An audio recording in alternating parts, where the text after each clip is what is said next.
Une affaire de famille du cinéaste japonais Hirokazu Koreeda, portrait d'une famille de marginaux qui recueille une petite fille maltraitée, ne faisait pas partie des films les plus souvent cités, sauf par vous, Frédéric, qui le donniez parmi vos favoris avant même l'ouverture du festival et sans doute avant même de l'avoir vu. Ah oui. Comme quoi, faut m'écouter. Enfin, plus que les autres.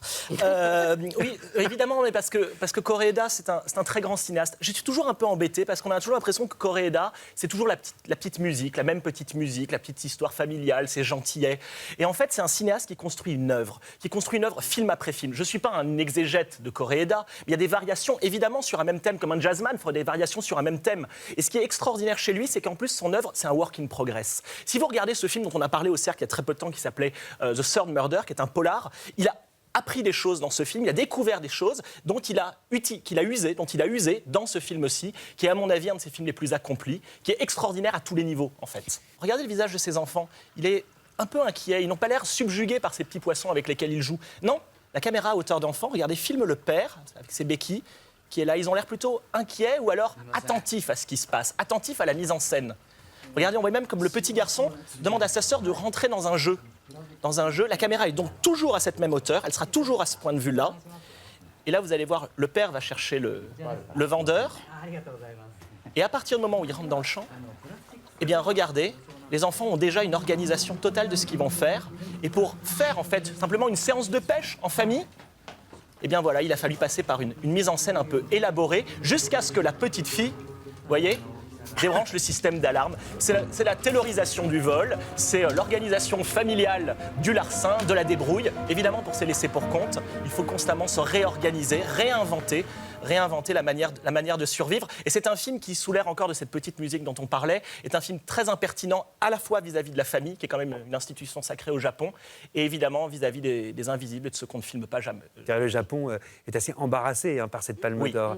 Et c'était la 7e sélection officielle, la 5e en compétition pour Koreeda, avec au compteur quand même un prix d'interprétation pour le jeune acteur de Nobody Knows en 2004 et un prix du jury en 2013 pour Tel père, tel fils. D'un film à l'autre, on retrouve effectivement la même douceur, la même délicatesse et un intérêt marqué pour les histoires de famille. Est-ce que c'est le plus beau de ces films qui a été récompensé à Ava? Parce que c'est ça la question qu'on se pose. En tout cas, c'est le plus beau film de Koreeda à mes yeux. Moi, je suis absolument bouleversée par la représentation alternative de cette famille, on va dire. Une famille qui va à contre-courant du modèle traditionnel. Bouleversée aussi par son interrogation de ce qui compose le tissu des relations humaines. Je trouve que ce qui est très intéressant avec le cinéma de Koreeda, c'est qu'on fait toujours un pas de côté. Et finalement, il y a une apparente simplicité, c'est exactement ce que tu nous as montré, et en même temps, c'est d'une subtilité sans pareil. Et c'est ça la grande force du cinéma de Koreeda. Moi, ce sont les seules larmes que j'ai versées à Cannes, il faut quand même le dire. Moi, ce que je trouve charmant, c'est qu'en fait, tout d'un coup, ça s'apparente au grand cinéma italien. C'est-à-dire ce grand cinéma italien qui filme les enfants, des enfants des rues, qui sait émouvoir, qui sait aussi composer des familles. Alors là, c'est pas affreux, sale et méchant. C'est tout doux, oui. C'est tout doux, pas affreux et pas méchant non plus. Et mais même ultra mignon. Mais c'est ultra mignon, mais c'est comme Koreeda sait le faire, ultra aiguisé et un peu violent. En dessous. Moi, alors, je veux pas gâcher la fête, mais moi, il y a un cinéma qui m'asphyxie. Moi, j'étais très déçue que ça soit la Palme. Non, parce que tout est enfermé dans une joliesse, dans le...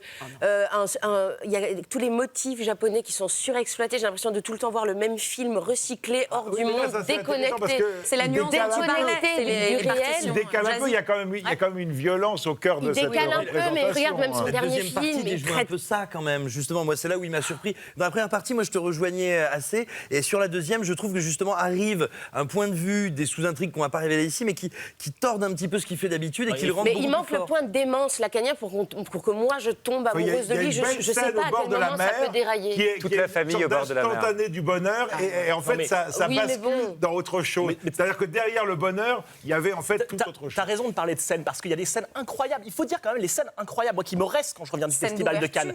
Il y a la scène d'ouverture. Il y a la scène à un moment donné où ils mangent des pâtes froides. C'est l'orage, ils ont chaud et puis tout à coup ils commencent à faire l'amour. Il y a une scène incroyable où il y a un enfant qui tombe et on voit simplement des oranges qui débordent. Oui, mais tu vois, on dirait presque un film pour critique. Tu vois, il y a un truc, on a le temps de voir. Oh non, c'est un film, on a le temps. Une question, le mot de la fin. Dans un festival qui est quand même plein de bruit et de fureur, est-ce que c'est la palme du compromis? En tout cas, c'est un film sur lequel tout le monde peut se mettre d'accord et c'est un film qui, je pense, va plaire quand il va sortir en salle. C'est une palme qui devrait rencontrer son public. C'est une palme populaire, c'est la palme de l'équilibre entre critique, palmarès et c'est public. C'est peut-être plus la palme de la concorde que la palme du compromis. Pour moi, c'est la palme de la tiédeur. Mais bon, chacun son business. Pour moi, c'est la palme de l'évidence. Une affaire de famille de Koreeda, Palme d'Or de ce 71e Festival de Cannes.